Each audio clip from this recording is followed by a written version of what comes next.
Title of the video, The Diary of a Wimpy Kid Theory. Now, I'm not gonna lie, bro. I got no clue what this video could be about, bro. And the last time I remember watching Diary of a Wimpy Kid, I probably was in middle school or something, bro. So this is gonna really bring some memories back. Let's dive deep. Is a single page in the first Diary of a Wimpy Kid book that, at first glance, seems completely normal. But there's something on this page that, once you see it, will forever change the way you look at these books. There's a genuinely unnerving What could he possibly see from here? Literally, what could he possibly see? implication here that I don't think anyone has ever talked about before today. What's that smell? I knew that door had a lock on it! I think he said you're going to have an accident. Pause. I'm not gonna lie, gang. You can't jump scare me like that, gang. You can't jump scare. You not no sexy ass nigga to just be popping up on the screen like that, gang. You gotta give me a warning before you do that, okay? Wee Mama. Hi there. Diary of a Wimpy Kid is a classic children's book series about a narcissistic kid named Greg Heffley who believes one day he'll be famous. The only reason I agreed to writing this thing is because when I'm rich and famous, I'll live Shit, bro. Are all of us small streamers wimpy kids, bro? Diary of a wimpy nigga, bro. better thanks to and answer people's stupid questions all day long. But until then, he's stuck in middle school dealing What with is his Ant crazy talking about? family and the weird Ant, what are we talking about? kids at school. Wanna see my secret freckle? This theory is not going to be about Fregley, by the way. I don't think I'm capable of figuring out what's going on We with got you him. after this They've gone on reaction, to make bro. 20 books, 4 roundly I'm spin-offs, gonna keep it a buck. How many of these books I read? Probably one. I don't be reading, bro. I know niggas used to collect this shit like Funko Pops, gang. I only read one of these shits, maybe two. and 7 movie adaptations, and there are no signs How many of these movies I watched?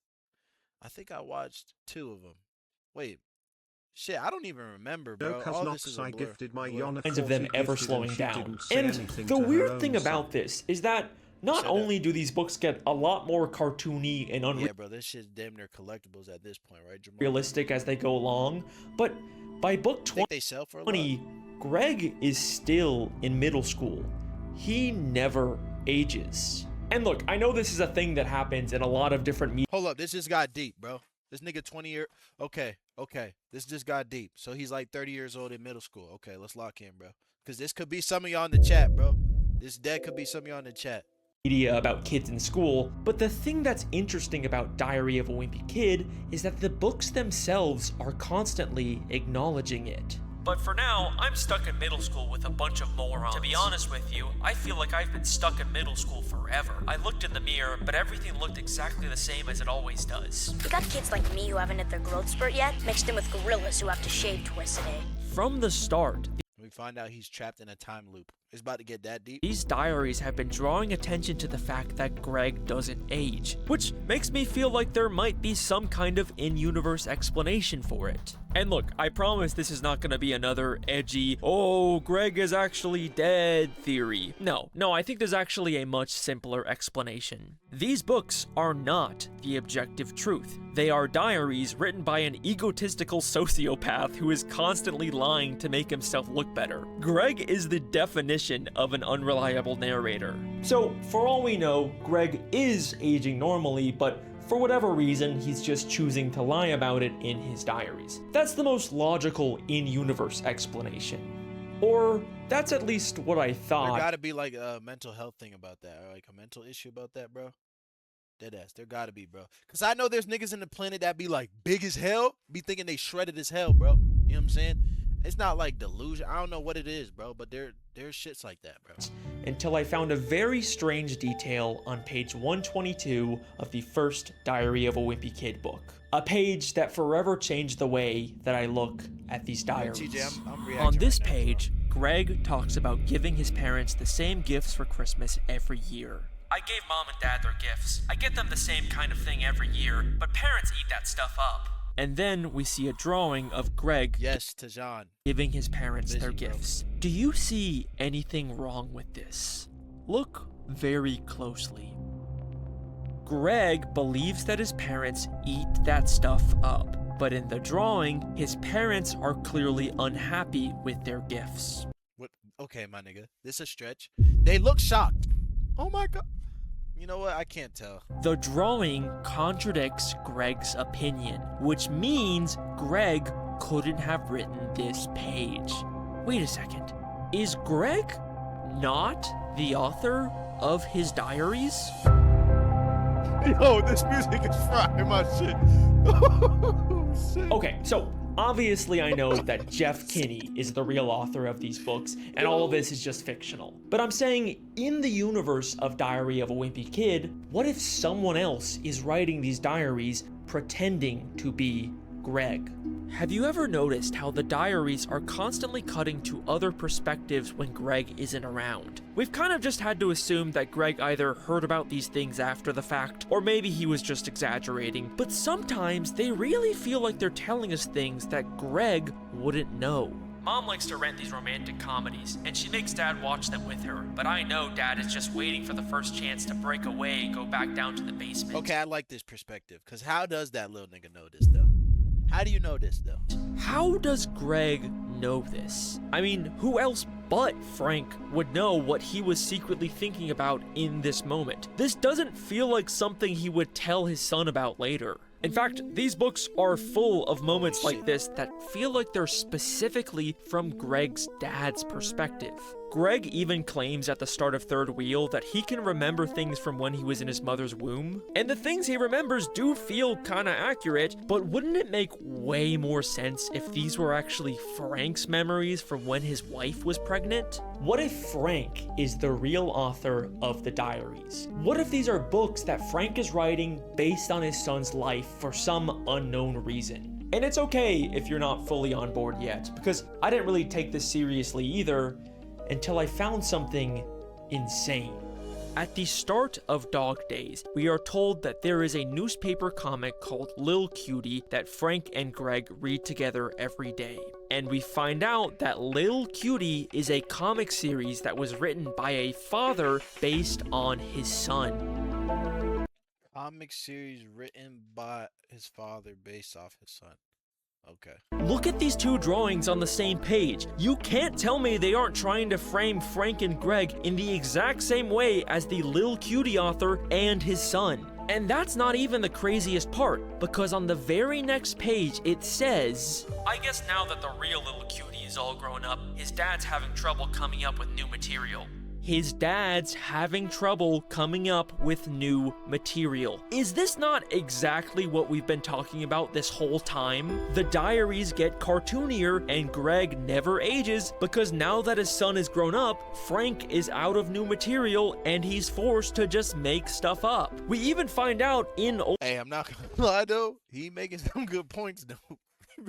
I don't know where he's going with this bullshit, but the bullshit is low-key bullshit. Old School that Frank had a very similar childhood to Greg. He also had a best friend like Rowley, a dog, and two brothers that annoyed him. So maybe some of Greg's middle school stories are actually based on Frank's childhood memories. Greg, we're a lot alike. Everything here fits Shit. perfectly.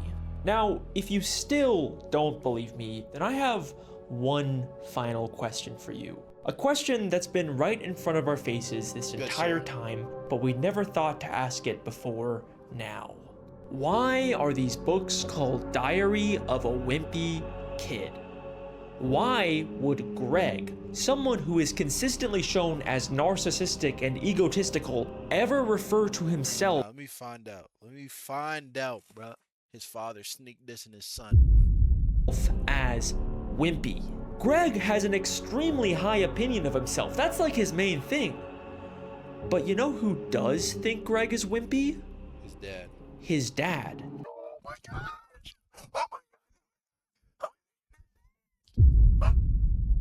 Dad was pretty mad at me for letting myself get bullied by a kid who was still in kindergarten. When Dad saw it, Yo, what the fuck?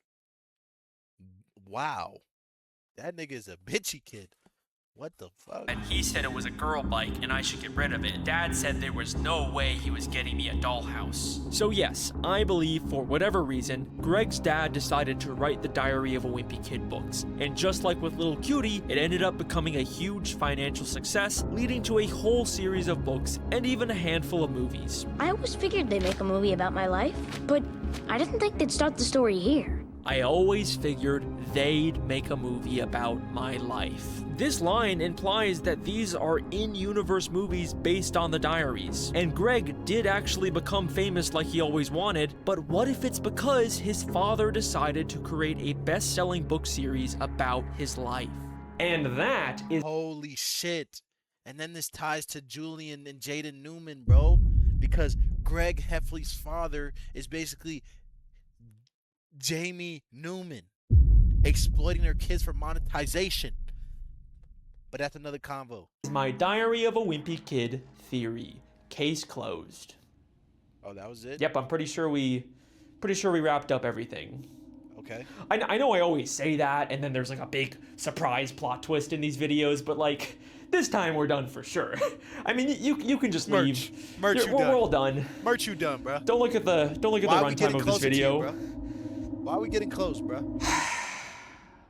Your breath stink. Okay, so I genuinely wanted to end the theory here and be done with it, but there's a scene in the first Diary of a Wimpy Kid movie that I can't stop thinking about. I don't even want to show it because I promised I wasn't gonna do this, but just take a look for yourself. He had to eat his lunch on the floor. I was right. You're not even gonna make it out of there alive. The only chance you have making the yearbook is when they dedicate it to your memory.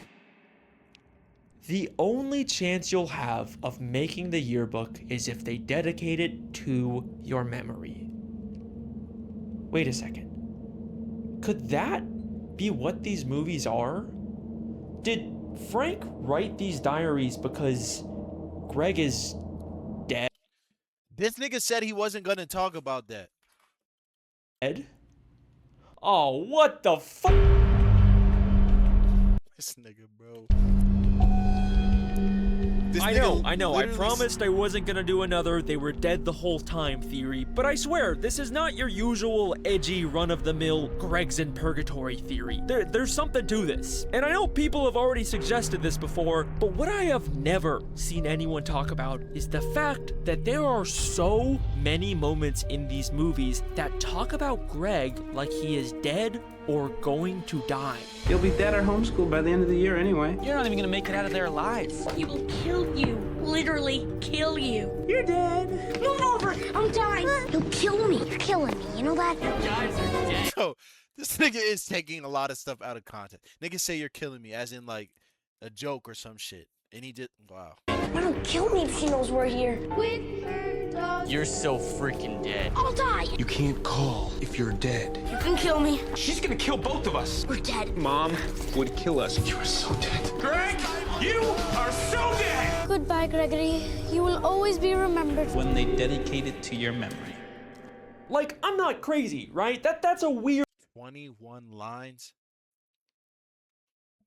amount of references to Greg's death. And remember, these are the same movies that decided to unambiguously tell us that Greg is famous enough to get a movie made about him. I always figured they'd make a movie about my life. Maybe they're also telling us the reason why, and these are just actors portraying someone who tragically passed away. And it's not just the movies either. In Dog Days, when Greg is talking about reading in school, he says this very interesting line. I'm not really sure what makes a book a classic to begin with, but I think it has to be at least 50 years old, and some person or animal has to die at the end. And then later on, when he has to read Charlotte's Web, he says, just from looking at the cover, I guarantee either the girl or the pig doesn't make it to the end of the book.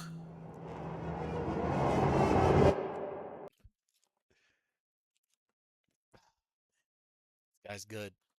Look, but he's bad at the same time. Look, I know I might be going off the rails here, but wouldn't it be so tragically ironic if Greg actually did become as famous as he wanted, but it was only because of his death? I always figured they'd make a movie about my life, but I didn't think they'd start the story here.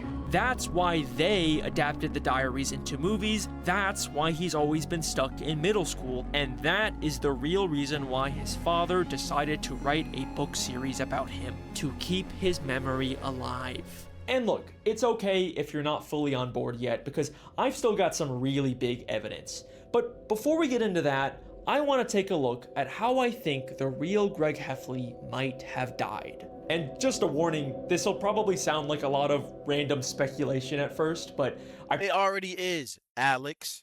promise it'll all come together in the end.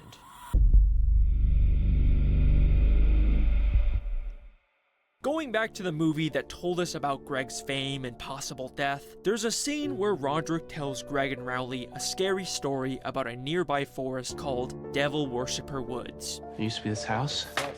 They had to tear it down because what happened there was so terrible. Two kids who were, I don't know, maybe in middle school. They trick-or-treated that house on Halloween night. But the house was full of devil worshippers. Roderick tells them about a house that abducted children and cooked them in an oven, but that ultimately led to an accidental fire that burned down the house with everyone inside. But they forgot to turn off the ovens, so the house burned down with everyone in it. Now, this is obviously just a story Roderick is making up to scare Greg. They even go to the woods later and only see Fregley.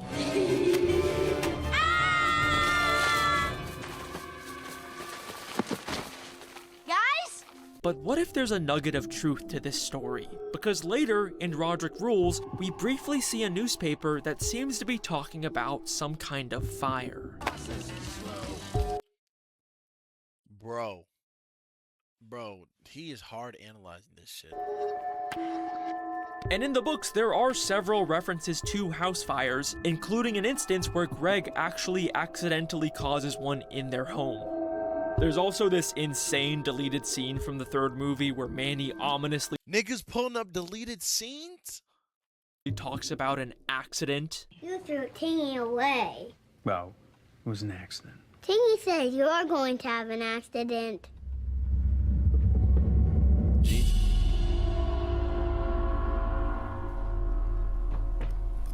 Yeah, I see why they deleted that scene. There are a lot of weird references to some kind of accident or house fire throughout the franchise. What if these are hints about how Greg actually died? But if so, when and how did this happen? Well, here's my theory. In Roderick Rules, Roderick throws a party when their parents and Manny go out of town. I don't have anybody over this weekend. He tells Greg that he can join the party, but ends up locking him in the basement instead. We need chairs from the basement. Roderick, help! The door's closed! Yeah, and it's staying closed. I don't need a middle schooler ruining my party. Roderick! Now, in the movie, Greg is able to escape and join the party, but in the books, Greg is trapped there all night, and he says that it was so cold that he practically froze to death.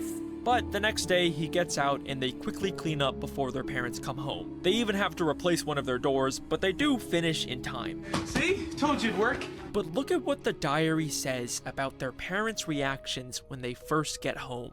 Mom and Dad's car rolled into the driveway right when we were tightening the last screw. You could tell they were pretty relieved the house hadn't burned down when they were away. Interesting. Another very specific reference to an accidental house fire. Again, that's weird, but obviously there was no actual fire here. I mean, in every version of the story, there's a crazy party, and Greg gets trapped in the basement, but the house never burns down. But what if it did?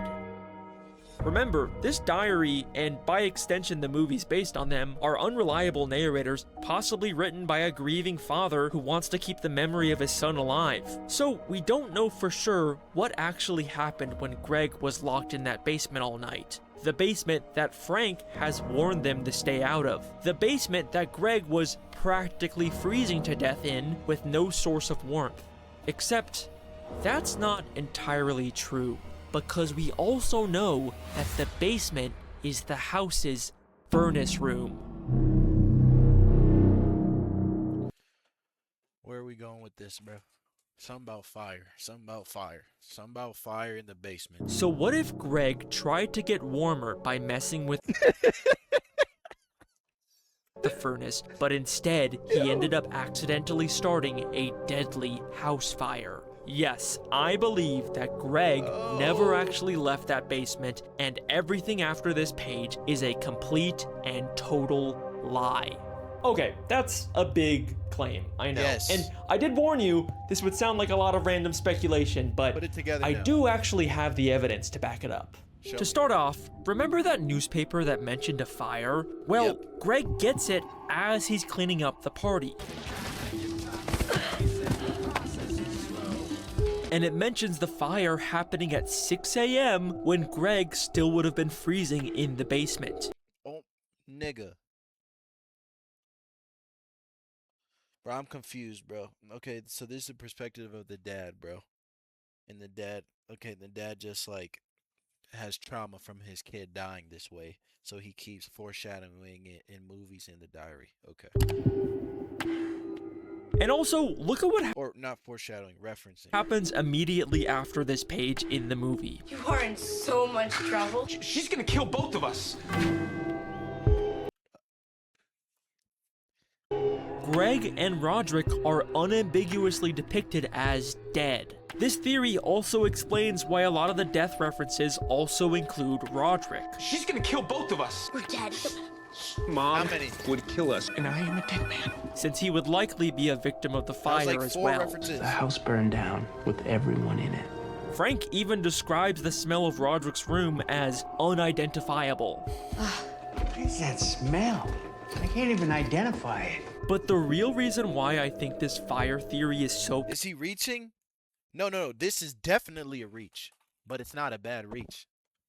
I can see why he thinks this. compelling is because of the very strange way that Frank starts to act when he gets home. Yes, that is correct. I am finally going to talk about the thing that has been all over TikTok for the past year. Oh, there I am. Right there. Stupid ass. The movie's depiction of Frank. Guess who's the laugher now? Me! I'm the laugher! Ah! I knew that door had a lock on it, and everybody was trying to make me feel like I was losing my mind! I am far from the first person to notice this, but in the Diary of a Wimpy Kid movies, Frank acts legitimately insane. To the point where it's kind of become a meme to joke about him being this serial killer guy that might have killed his family. Hey, how about then, no video games and no television for the rest of the summer? Dad, no! I stopped laughing. I stopped. Ha! Guess who's the laugher now? Me! I'm the laugher! I'm the laughingest laugher that ever laughed! But the thing that's interesting to me that I haven't seen anyone talk about is that Frank doesn't really start to act like this until after the Roderick Rules party, when he becomes extremely paranoid and starts to believe that something's wrong with the house. So, Yo, Patty, thank you so much for the follow, bro. W. Jogurt, bro. Thank you so much for the follow. I appreciate you, bro. who came over this weekend? What? Hey! What the? You guys got something you want to tell me? What was General Grant doing on the thermostat? He acts this way in the books too, but in the movies, he really acts like he's losing his sanity over the little inconsistencies in the house. I knew that door had a lock on it! And everybody was trying to make me feel like I was losing my mind! This roller skating kid is really good. Don't you think that he's good? What if what we're actually seeing is I'm confused, bro. I'm confused, bro. Right? Because in the diary, whatever, in the diary, it could be from the point of view from the dad, right? But in the movie, the dad is there present with the kids who are said to be dead. So is the dad like schizo? Frank having some kind of mental breakdown because he couldn't handle the reality of coming home to find his house had burned down with both of his children inside. What is that smell? I can't even identify it. I think that Frank would be incapable of accepting this horrible truth, so instead, he's staying in denial and imagining that the fire never actually happened and that his children are still alive. Deny. You might be sub 90 IQ. Okay, then please tell me what I'm saying wrong. Deny. Got it. Deny, deny, deny. The reason why Frank is fixating on the little differences in his house, like the bathroom lock being different, is because in reality, he's actually already moved into an entirely new home after the fire. But he'd rather concoct a whole elaborate story about his children replacing the door than accept the truth. I knew that door had a lock on it! Deny, deny, deny. Also, remember that terrifying Manny deleted scene? Tingy says you're going to have an accident. There's no helping. No, genuinely explain it. Like, join a call and explain it to me, bro. Because that's how I'm seeing it, right? If he's imagining all of this, but he's in the movie, that means all of this, he imagined all of this, right? Because, like he said, Diary of a Wimpy Kid, the dad sees his son as a wimpy kid. Therefore, the dad is writing in the lens of his son, right? But now that it's the movie and they're all present together, I said, is he schizo? Is he imagining it? He's not imagining it. He made it up. Hey, dummy. Hey, dummy. If I'm imagining a big booty girl twerking on me, and I tell you a story time about it, I made up the story time because I imagined it.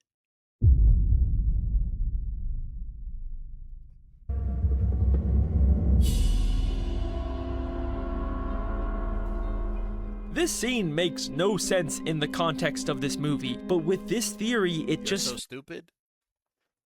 I fits so perfectly. This is a moment of truth sneaking into Frank's delusions. His subconscious is telling him about the accident, but he is completely unable to accept it. The house burned down with everyone in it. Deny, deny, deny. And I think that that is the real reason why Frank decided to create a diary pretending to be his son, Greg, so that he could continue to remain in denial about his death forever. I told you it would all click together. It's possible Greg did actually have his own diary at some point, and now Frank is just continuing it. But either way, I think that the books that we are reading are a strange denial fantasy that Frank is writing to cope with his son's death. This also gives a whole new meaning to why Frank is so protective over the basement in these books. The basement is where Frank works on his Civil War dioramas, and he's really strict about not wanting anyone to go down there. But maybe, even in his fantasy, To elaborate on this, he should probably talk about how the dad interacts with people who are said to be alive, aka Zooey Mama Nigga. My bad, I don't know his name. Zooey Mama Nigga and the wife. Frank actually wants to keep his kids away from the basement that caused all of this. There's also this moment at the end of the Roderick Rules movie where Frank realizes his entire family is no longer sitting with him. This roller skating kid is really good. Don't you think that he's real good?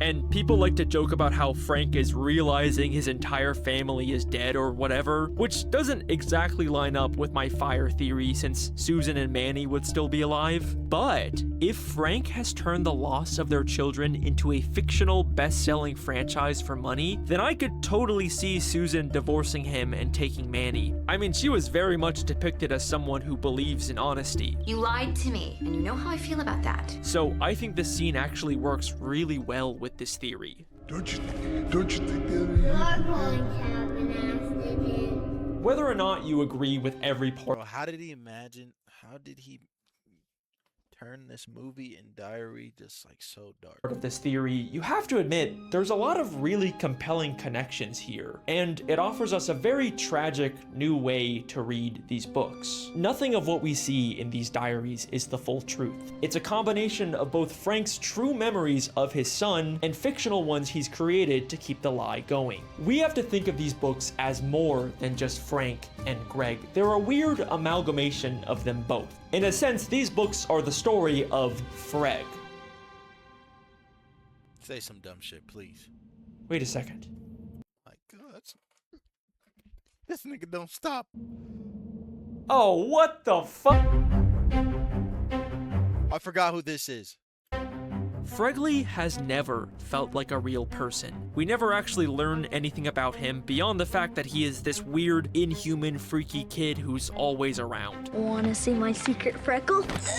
I'll sign it, Greg Heffley, if you let me that's who that is. look at your infection. What if that's because he was never actually real? He was always something made up for the diary. What if Fregley is actually a symbolic representation of both Frank and Greg? You have to admit that their canon full names, Franklin and Gregory, sound a whole lot like Fregley when combined. Wow. Because he is a representation of the dark truth that Greg is actually dead and Frank is pretending to be him. You gotta elaborate. It's why a bit more on Fregley this. is depicted as this weird kind of disgusting kid. Because deep down, Frank He's weird and disgusted about.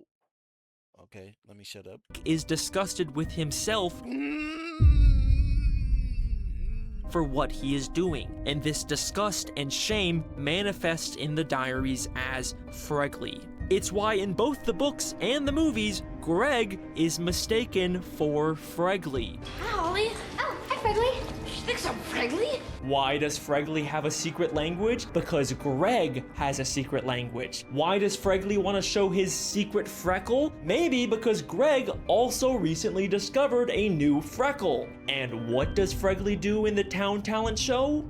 He's a ventriloquist speaking for his puppet. Say hello to Okay, that was tough. He low-key cooked with this one. I'm not gonna lie, he fucking cooked. the boys and girls, Freggers. Hello, boys and girls. Just like the way Frank speaks for Greg. And finally, remember the Devil Worshipper Wood story? This was the story that first hinted about Greg's accidental house fire. What does Greg actually find when he goes there? Guys? Fregley, because And that he's afraid of himself. Fregley represents the dark truth in Diary of a Wimpy Kid, and that is my theory. Thank you very much, Zooey Mama. This was tough. This was good. I'm not gonna lie, it was worth it. This was a good movie. And I said movie. Fuck. that's the last time I'll ever do a they were dead the whole time theory ever again. No more. Right? You'll be dead at homeschool by the end of the year anyway. You're not even gonna make it out of there. Yo, this was tough. This was tough. This was a good ass video, bro. Oh my gosh. Wow.